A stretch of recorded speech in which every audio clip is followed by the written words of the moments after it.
And then if you want to work with us, that's great. But come in for that first visit just to see if we can help you. We had a lady come into the office last week, and she said, I don't think you guys can help me, but here's what I'm doing. And we said, well, we could probably save you, was it $10,000 in fees?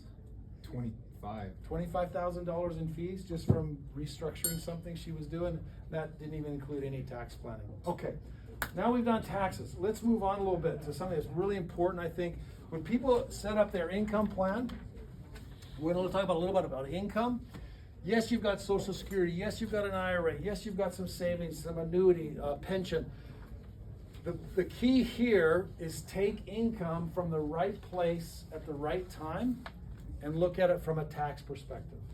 Okay, we kind of talked about that, right? So that's going to take into account your income plan. Maybe some of your income should be fully guaranteed for life, so you can't outlive it. Some of the income could be just withdrawals from a stock account, a mutual fund, an ETF, or whatever. Maybe from an annuity or whatever. So that's your income plan. Your investment plan, that pillar, should be made up of a strategy that eliminates certain risks that are inherent only to people that are retired. Who here is already retired? Okay, who's going to retire this year or next? Okay, wow. So most people are either retired or going to retire. So you should look at your investment plan a little bit different than you did when you were 30. Does that make sense? Okay, so there are some risks, right? We've got a change of interest rates. You know, when interest rates in 1984, anybody get a mortgage in 1984? Interest rates were 16%. My first mortgage was 11. Mine was 11. 11? I thought I did great, right? Yeah. 11% was a great mortgage. Of course, it was only $35,000, but high interest rates, right? Interest rates went down for 30 years. When interest rates go down, bonds go. So bonds were a great investment from 1984 till 2004. Long time. And so stocks also go up when interest rates go down. But bonds are a horrible investment when interest rates are low. Because if interest rates are low, you make no interest in bonds. And when interest rates go up, bonds go down. So the reason why most retired people or 401k holders or IRA holders lost money in the last few years was not the stock portion. It was the bond portion. When interest rates go up, bonds go down. So, you know, bonds are a crazy place to be. I would not be in any bonds right now because if interest rates go up, I lose money. If interest rates go down, bonds will go back up, right? But what else goes up when interest rates go down? Stocks. And stocks will go up a whole lot more when interest rates go down. So there's no reason to buy bonds. Now, if I hold a bond till it matures, then I don't lose, right? By the way, ladies, what's the difference between a bond and a man? The bond matures. What doesn't mature, though, is a bond fund. So if you buy a bond fund, a target fund, a balance fund, you're just waiting to lose money because there is no maturity date. So don't do that. That's a little bit on investments there.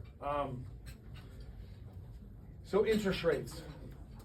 Now, you don't want to have everything in the stock market, right? So there is one risk that we're going to talk about today, and it only applies to people that are retired. And it's called the sequence of return risk. Does anybody have a 401k right now that they're putting money into every paycheck? I'm doing that. So when you're putting money into your 401k regularly, or your IRA regularly, or your Roth regularly, it's called dollar cost averaging, right? You want the stock market to go down a long time because you get to buy at this cheaper price every paycheck. You just want the market to come back up before you retire, right? If it comes up and is even, you make a lot of money because you bought all cheap price. That's called dollar cost averaging. So if you've got a son or a daughter or grandchildren, what should you be telling them to do? 100% equities, 100% stocks, 100% ETFs. Buy all the time. You'll never lose money. But if you're going to retire next year, this is a little bit of a problem. Because if you retire with your $1 million and you're selling every month, you're selling at a loss, right? And you can't recover because the money's gone. You spent it. So that risk is called that risk is called sequence of return. I know you can't see this, but Steve in 1990 had $450,000. He took $30,000 out a year for 10 years. 1990 to year 2000, that was a great stock market decade, wasn't it? Well, his $450,000 after he took $30,000 a year out is worth $1.2 million. He was in a market that looked like this for 10 years. Now his brother Bill retired 10 years later. And Bill had the same money. He took the same amount out every year. And he's almost out of money. Because that decade had bad sequence. Had a lot of minuses in it. And because Bob was spending the $30,000, he's not buying and holding, is he? He's spending. He's gonna run out of money. That is why the 4% rule, where I take 4% out of my portfolio every year, it doesn't work for people like Bill because they ran into a bad decade. This next decade, is it going to be the best decade or the worst decade? Yes. It's going to be somewhere in between. I don't know where it's going to be, but I'll tell you what the stock market's going to do this year. Write this down. The stock market is going to go up and down. So what Leo and Brock and I and all the other advisors at Bergen Financial Group do is we say, let's plan for the worst. Let's plan that the next decade is the worst decade, and then let's see if our money lasts our lifetime. If our money lasts our lifetime in the worst decade, would you think we'll be better off? Well, we'll be better than that, right? So you must eliminate the risk. You must de-risk a portfolio a little bit, de-fee it, reduce the fees, and reduce the tax. And one way to do that is what we refer to as green and red money. Green and red money is the simplest way to reduce your risk, to reduce your fees, and to still have a very good rate of return. Green and red. What is red money? Red money is stock market. Red money is up and down. Red money is risk. Do you know how you can make sure that red money always makes money? Don't buy it. Don't buy it. If you have what?